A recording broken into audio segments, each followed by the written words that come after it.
இன்னைக்கு வந்து ஒரு கமெண்ட்டை படிச்சு ரொம்பவே மனசு கஷ்டமாயிடுச்சு. சரி, இந்த கமெண்ட்டுக்கு வந்து ரிப்ளை தரணும் அப்படின்னு யோசிச்சேன். அதனாலதான் இந்த வீடியோ. ஒரு சின்ன கடையில 5 ஸ்டார் ரேஞ்சுக்கு வைக்கலனாலும் பெரிய பெரிய கடைகள்ல கூட பாம் ஆயில் தான் யூஸ் பண்ணிட்டு இருக்காங்க. ஏன் மற்றவங்களை பத்தி நம்ம பேசிக்கிட்டு நம்ம கடையை பத்தி பேசுவோம்.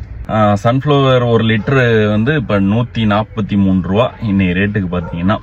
அதுவே ஒரு பாம் ஆயில் எடுத்துக்கிட்டீங்கன்னா 119 ரூபாயிலேயே கூட கிடைக்கும்.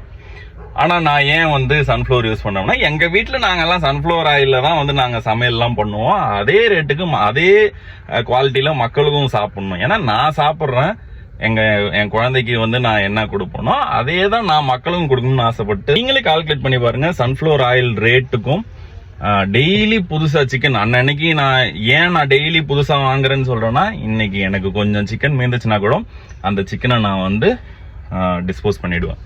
ஸோ அந்த லாஸ் ஒன்று இருக்குல்ல. ஸோ அப்போ நான் ஃப்ரெஷ் சிக்கன் நான் கொடுக்கணும்ல. அதே மாதிரி மக்களுக்கு அடிக்கடி எண்ணெயை நான் மாற்றணும். நான் எண்ணெயை ஒரு தடையும் நான் சேஞ்ச் பண்ணும் போது அடிக்கடி ஆயிலையும் டிஸ்போஸ் பண்ணணும். அதே மாதிரி சிக்கன் அன்னைக்கு வேஸ்ட் ஆச்சுலாம் டிஸ்போஸ் பண்ணணும். ஸோ இதெல்லாம் கால்குலேட் பண்ணி தான் நான் ஒரு ரீசனபிளான ப்ரைஸ் வச்சிருக்கேன். கரெக்டான ரேட் வைக்கிறேன். 59 ரூபாயில கூட நம்மள்ட்ட சிக்கன் இருக்கு. நீங்க அதை கூட வாங்கி சாப்பிடலாம். 79 ரூபாயில இருக்கு, 69 ரூபாயில இருக்கு, 100 ரூபாயில நிறைய இருக்கு ஐட்டம்ஸ். ஸோ நீங்க அதை கூட வாங்கி சாப்பிடலாம். 300 ரூபாய்க்கு நீ ஏன் வைக்கிற, 500 ரூபாய்க்கு நீ ஏன் இந்த ஃபுல் சிக்கனுக்கு தான் இந்த கமெண்ட் வந்துச்சு. ஆக்சுவலா ஃபுல் சிக்கன் ஏன் நீங்க அவ்வளோ வந்து அதுக்கு அவ்வளோ ஆயில் எடுக்கும், அதுக்கு அது நிறைய டைம் எடுக்கும். ஸோ இதெல்லாம் கால்குலேட் பண்ணி தான் அந்த ரேட் வச்சா. இன்னொன்று நேச்சுரல் மசாலா நம்ம ஓனா ரெடி பண்றோம். ஓனா நம்ம ரெடி பண்ணோம், மசாலாஸ் ஃபுல்லா நம்ம ஓனா கிரைண்ட் பண்ணி நம்ம ஓன் ரெசிபி. கடையிலாம் நம்ம எதுவும் வாங்கல. ஸோ எந்த ஒரு கலர் எதுவும் இல்லாம, எந்த ஒரு ப்ரிசர்வேட்டிவ்ஸ் இல்லாம.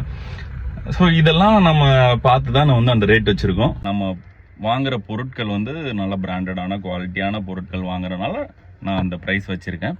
மற்றபடி எனக்கு வந்து மக்கள்கிட்டேருந்து வாங்கி அதில் தான் நான் வந்து அவங்கள ஏமாற்றி சாப்பிடணுன்ற எண்ணம்லாம் கிடையாது. இந்த கமெண்ட் போட்டவருக்கு வந்து இந்த பதில்.